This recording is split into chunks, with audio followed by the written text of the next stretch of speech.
All of you, good morning. Today we will start Newton's first law of motion. Before we are starting first law of motion, we know about the balanced and unbalanced forces. Actually किसी बच्चे ने एक question पूछा है क्या चीज़ की comment section में, क्या चीज़ सर फिर से आप एक बार बैलेंस और अनबैलेंस फोर्सेस को आप समझा दीजिए। तो फिर से एक बार समझ लो बैलेंस फोर्सेस और अनबैलेंस फोर्सेस। देखो बैलेंस फोर्सेस जो होते हैं, बैलेंस्ड फोर्सेस फोर्स क्या होता है, वैसा फोर्स, ठीक है, जिसमें नेट फोर्स या रिजल्टेंट फोर्स जीरो होता है, that is called balance forces. अब देखो एक चीज़, ये कोई ऑब्जेक्ट है, ठीक है, ये कोई बॉडी है, इस पर हम इधर से 50 न्यूटन का फोर्स लगाते हैं और इधर से भी कोई पर्सन ऐसा है जो 50 न्यूटन का फोर्स लगा रहा है, ठीक है, इक्वल एंड अपोजिट तरफ से दोनों एक ही फोर्स लग रहा है। तो इस केस में रिजल्टेंट फोर्स इसका क्या हो जाएगा, हम लोग फोर्स रिजल्टेंट फोर्स जो होगा या उसको नेट फोर्सेस भी बोला जाता है। तो यहाँ देखो 50 newton minus 50 Newton that is 0 Newton. मतलब क्या, ये ऑब्जेक्ट ना इधर मूव करेगा ना ये इधर मूव करेगा, ये ऑब्जेक्ट क्या होगा, रेस्ट में यहीं पे रहेगा, ठीक है। तो बैलेंस्ड फोर्सेस में क्या होते हैं, क्या कि आपका जो रिजल्टेंट फोर्सेस होता है वो क्या होता है एक्चुअली क्या होता है, वो जीरो हो जाते हैं रिजल्टेंट फोर्स। अब देखो तुम्हारे दिमाग में ये भी आ सकता है क्या कि सर कोई ऑब्जेक्ट है यहाँ पे और हो सकता है इधर से ये 100 न्यूटन का फोर्स लगाया और इधर से 2 आदमी 3 आदमी लगा दिया, 2 या 3 फोर्सेस लग गए उसके जैसे। इस तरह से कोई 50 न्यूटन लगा रहा है, कोई 30 न्यूटन लगा रहा है और ये 20 न्यूटन लगा रहा है। तो सर इस केस में क्या होगा, तो देखो एक चीज़, ये जितना फोर्सेस है यहाँ पे ये सभी एक बार ऐडअप हो जाएगा। तो हम इसको जब ऐड करेंगे तो ये 100 न्यूटन ही आएगा, 100 न्यूटन। तो इस केस में आप क्या करोगे, क्या चीज़ कि रिजल्टेंट फोर्स जो निकालोगे, रिजल्टेंट फोर्स, तो तुम क्या करोगे, इसमें से इसको घटाओगे, मतलब सब्ट्रैक्ट करोगे। इसका रिजल्टेंट फोर्स देख लो 100 न्यूटन, और जब इसको तुम ऐडअप करोगे तो 100 ही आएगा। तो 100 न्यूटन 100 न्यूटन, तो ये क्या हो जाएगा, 0। मतलब हम देख रहे हैं क्या चीज़ कि कितने भी फोर्स लगाए, एक तरफ से एक फोर्स लगा रहा है, एक तरफ से हो सकता है कि 3-4 आदमी फोर्स लगा रहा हो किसी ऑब्जेक्ट पे और उसका सम इसके बराबर आ जा रहा है फोर्सेस।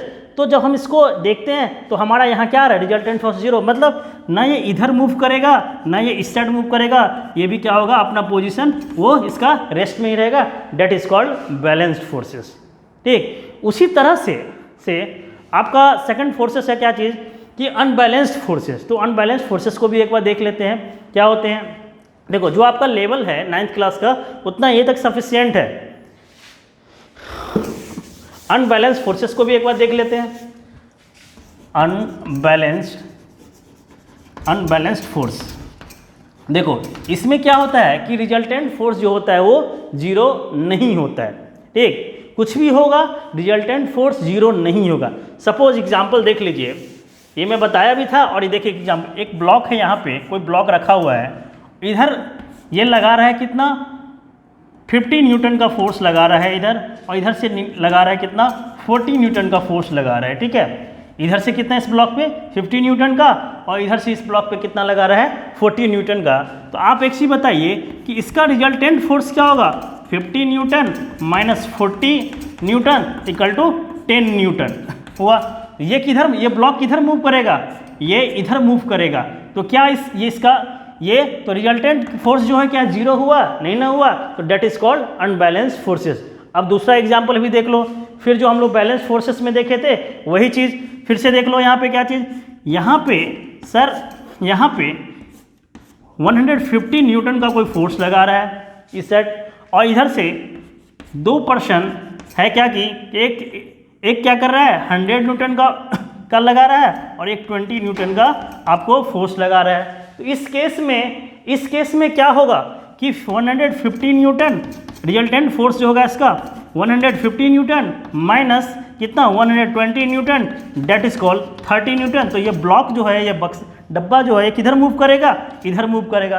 तो हम कह सकते हैं क्या चीज़, बैलेंस फोर्सेस और अनबैलेंस फोर्सेस में क्या है कि डिफरेंस, कि बैलेंस फोर्सेस का रिजल्टेंट फोर्स जो होता है वो क्या होता है 0 होता है, और अनबैलेंस्ड फोर्स के केस में क्या होता है, रिजल्टेंट फोर्स जीरो नहीं होता है, नॉन जीरो होता है। ये एग्जाम्पल से भी देख लिए, आपका कमेंट सेक्शन में यही था क्या कि सर हमको समझ में नहीं आया क्या कि बैलेंस फोर्सेस और अनबैलेंस्ड फोर्सेस, तो ये रहा आपका बैलेंस फोर्सेस और अनबैलेंस्ड फोर्सेस। अब देखो आज का जो टॉपिक है, आपका Newton's first law of motion. देखो लॉज ऑफ मोशन में एक्चुअली इस चैप्टर में आपको 3 लॉज पढ़ने हैं, Newton's first law, second law and third law. तो हम लोग आज देखते हैं क्या चीज़ न्यूटन्स फर्स्ट लॉ क्या होता है। उससे पहले, उसको बताने से पहले, before we starting the Newton's first law of motion, firstly we should know the few examples of that.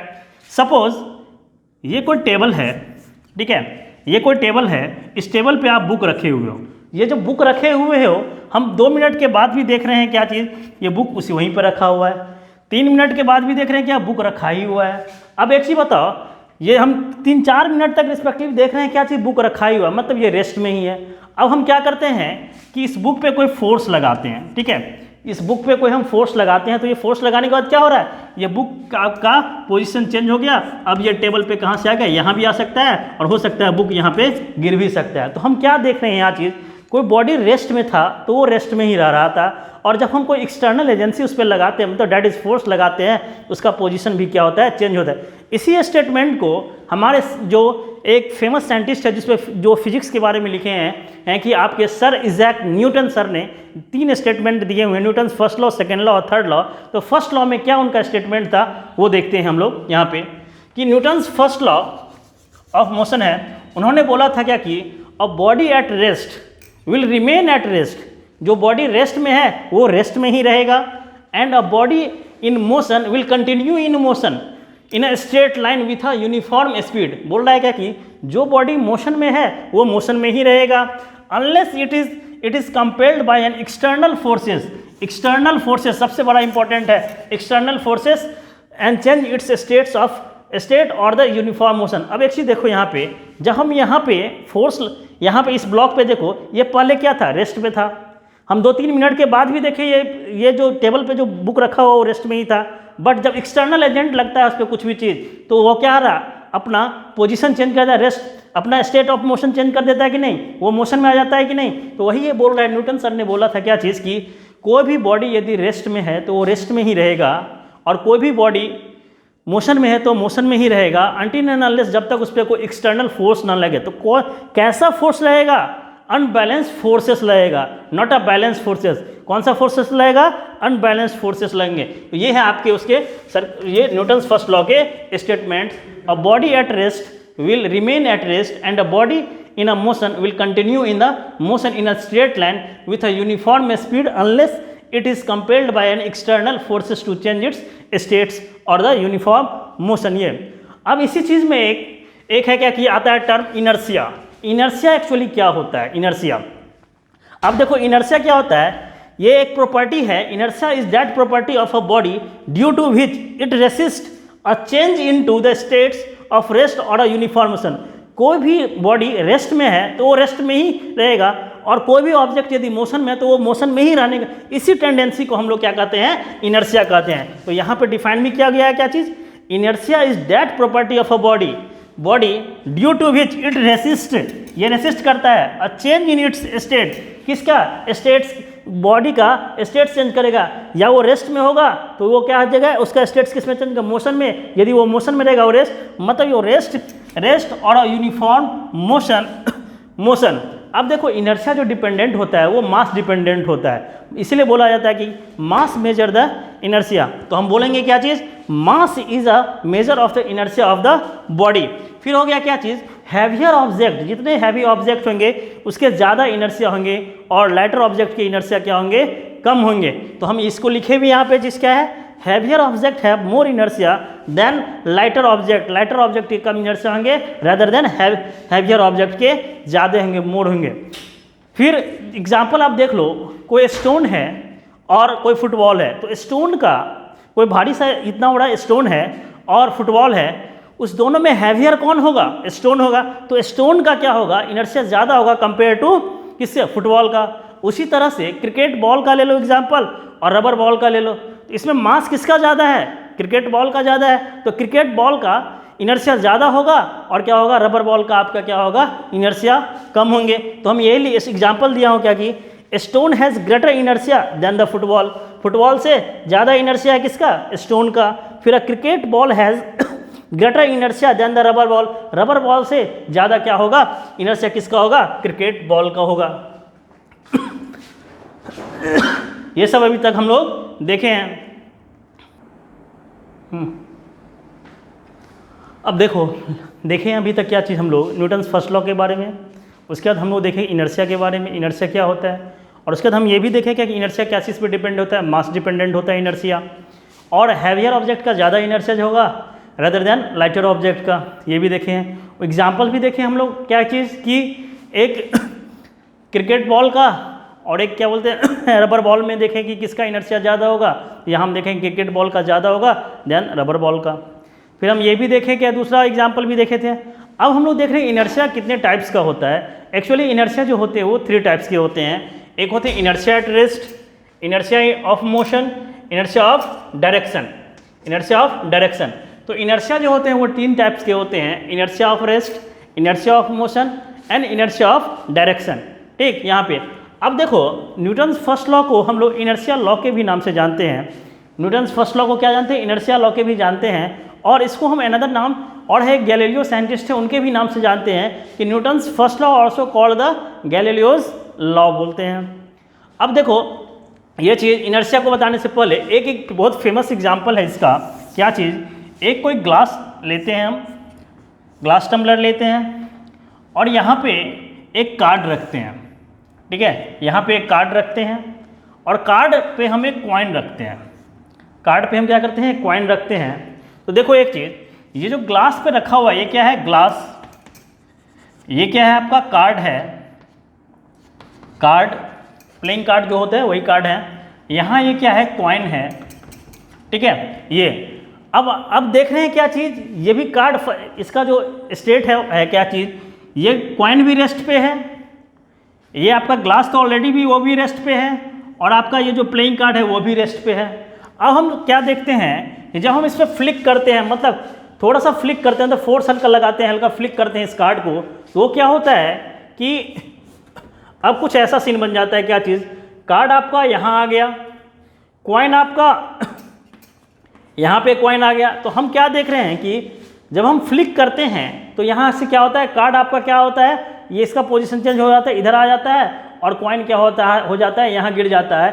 तो हम क्या, यहाँ हम देख रहे हैं ये जो कार्ड है वो तो मोशन में है यहाँ पे, बट आपका जो क्या नाम है, ये कॉइन जो है वो यहाँ पे आ गया, वो भी क्या अभी तक रेस्ट में, तो ये गिर जाता है। ये एग्जाम्पल हुआ आपका इनर्शिया ऑफ रेस्ट का, ठीक है। तो सबसे पहले क्या था कि ये कोई ग्लास टम्बलर है, ग्लास टम्बलर के ऊपर में क्या है, कोई कार्ड रखा हुआ है और उसके ऊपर में एक कॉइन रखा हुआ है। अब हम उसमें देखते हैं क्या चीज़, जब हम इसको फ्लिक करते हैं, मतलब किसको को कार्ड को फ्लिक करते हैं, तो कार्ड क्या करते हैं, अपना पोजीशन चेंज होकर ऐसे कुछ इधर आ जाता है, और कॉइन जो होता है वो क्या होता है, बीच सेंटर पे वो गिर जाते हैं। तो कॉइन अभी क्या था, रेस्ट में ही है, बट ये देखो ये क्या हो गया, मोशन में आ गया, ये कार्ड इधर आ गया। तो ये आपका इसका एग्जाम्पल हुआ। अब देखो एक चीज़ कि आपका जो न्यूटन्स फर्स्ट लॉ है वो एक्चुअली फोर्स का डिफिनेशन देता है कि एक्चुअली फोर्स को कैसे डिफाइन करें। न्यूटन से फर्स्ट लॉ से आइडिया आया था कि फोर्स का डिफिनेशन, तो फोर्स को इस तरह से डिफाइन किया जाता है। क्या चीज़, a force is something which change the states of rest. देखो फोर्स इज समथिंग, फोर्स कुछ है, विच चेंज, वो चेंज करता है इसके स्टेट्स ऑफ रेस्ट और of uniform motion of a body. कोई बॉडी रेस्ट में है या कोई बॉडी क्या करता है, मोशन में है, यूनिफॉर्म मोशन में है, वो इसको फोर्स क्या करता है, डिफाइन करता है। तो जो रेस्ट में रहेगा तो वो रेस्ट से हो सकता है, वो इसमें मोशन में भी आ सकता है, जो मोशन में होगा वो हो सकता है रेस्ट में भी आ सकता है। तो हम फोर्स को इस तरह से डिफाइन करते हैं। क्या चीज़, a force is something which change the states of the rest और of the uniform motion of a body. अब देखिए इसके कुछ एप्लीकेशन है न्यूटन्स फर्स्ट लॉ के, या आप बोल सकते हैं इनर्शिया के भी कुछ एप्लीकेशन है। क्या चीज़ है, when a hanging carpet, hanging carpet को जब स्टिक से आप बीट करोगे, हैंगिंग कारपेट को आप जब स्टिक से बीट करोगे, उसमें से क्या होगा, डस्ट क्या होगा, कम आउट, मतलब बाहर आने लगेगा। तो ये आपके इनर्शिया के एग्जाम्पल हुए। फिर बोल रहा है when a tree is second, मतलब हिलाना होता है, जब आप पेड़ को हिलाओगे तो उसमें से फ्रूट एंड लीव्स क्या होंगे, फॉल डाउन, मतलब नीचे गिर जाएंगे। ये भी आपके क्या हो गए ये इनर्शिया के एग्जाम्पल हो गए। फिर बोला व्हेन अ रनिंग कार और बस स्टॉप सडनली, जब रनिंग कार, किसी कार से आप जाते हो या बस सडनली क्या होता है, अचानक रुक जाता है, तो पैसेंजर जो होता है वो आगे की तरफ जर्क लगता है, उसको आगे की तरफ जर्क लगता है। ये एप्लीकेशन हुआ आपका इनर्शिया का, या आप न्यूटन्स फर्स्ट लॉ को भी आप बोल सकते हो ये चीज़। तो हम लोग पढ़े हैं क्या क्या चीज़ कि न्यूटन्स फर्स्ट लॉ में, कि न्यूटन्स फर्स्ट लॉ के क्या स्टेटमेंट थे, उन्होंने क्या बोला था। उसके बाद हम लोग देखें क्या चीज़, न्यूटन्स फर्स्ट लॉ के बाद इनर्शिया किसे कहते हैं, इनर्शिया क्या होता है। फिर उसके बाद इनर्शिया किस पे डिपेंडेंट होता है ये भी देखे थे, कैसा ऑब्जेक्ट का कैसा इनर्शिया का, हैवियर ऑब्जेक्ट का ज़्यादा इनर्शिया जो है कंपेयर टू लाइटर ऑब्जेक्ट का, तो वह वाला एग्जाम्पल देखे थे। फिर उसके बाद देखे क्या कि टाइप्स ऑफ इनर्शिया, तो टाइप्स ऑफ इनर्शिया में हम लोग देखे क्या चीज़ कि 3 टाइप्स के होते हैं, inertia of rest, inertia of motion और इनर्शिया ऑफ डायरेक्शन। फिर बोला जाता है क्या चीज़, इसमें हम देखें क्या चीज़ कि ये एक एक्सपेरिमेंट था जो वेल नोन एक्सपेरिमेंट है कि जो सभी जगह बहुत फेमस एक्सपेरिमेंट है, जो आते हैं आपके पेपर में भी आ सकते हैं, कहीं पे भी ये चीज़ दिया ही जाता है न्यूटन फर्स्ट लॉ में, जब भी इनर्शिया का बात होता है तब ग्लास टम्बलर को लेके। और ये बोलता है क्या चीज़ कि न्यूटन फर्स्ट लॉ को हम लोग क्या कहते हैं, इनर्शिया लॉ भी के भी नाम से जानते हैं, और इसको अनदर नाम गैलीलियोज लॉ के भी नाम से जानते हैं। Newton's first law gives the definition of the force, Newton's first law से फोर्स का डिफिनेशन आता है, और फोर्स को कुछ इस तरह से हम लोग डिफाइन किए क्या चीज़, force is something which change the states of rest और of uniform motion of a body. फिर इसके एप्लीकेशन देखे क्या कि जब हम किसी कारपेट को, हैंगिंग कारपेट को बीट करते हैं तो उससे डस्ट कम आउट आता है, बाहर आता है। फिर कोई ट्री को हम शेक करते हैं, हिलाते हैं, तो वहाँ से क्या होता है, फ्रूट भी गिरते हैं और लीव्स भी फॉल डाउन होते हैं। फिर पैसेंजर या कार चल रहा है, सडनली ब्रेक मारता है, तो हमारा बॉडी क्या होता है, आगे की तरफ जर्क लगता है। तो ये है आपका ओवरऑल पूरी न्यूटन्स फर्स्ट लॉ के अंदर में पूरे टॉपिक आते हैं। नेक्स्ट क्लास में हम लोग देखेंगे क्या चीज़, मोमेंटम के बारे में, क्या होता है मोमेंटम। फिर उसी से रिलेशन से हम देखेंगे कि न्यूटन सेकंड लॉ के बारे में हम देखेंगे। तो आज के लिए इतना ही, तो आप लोग आगे क्लास के लिए पढ़ना, नेक्स्ट क्लास के लिए देखेंगे।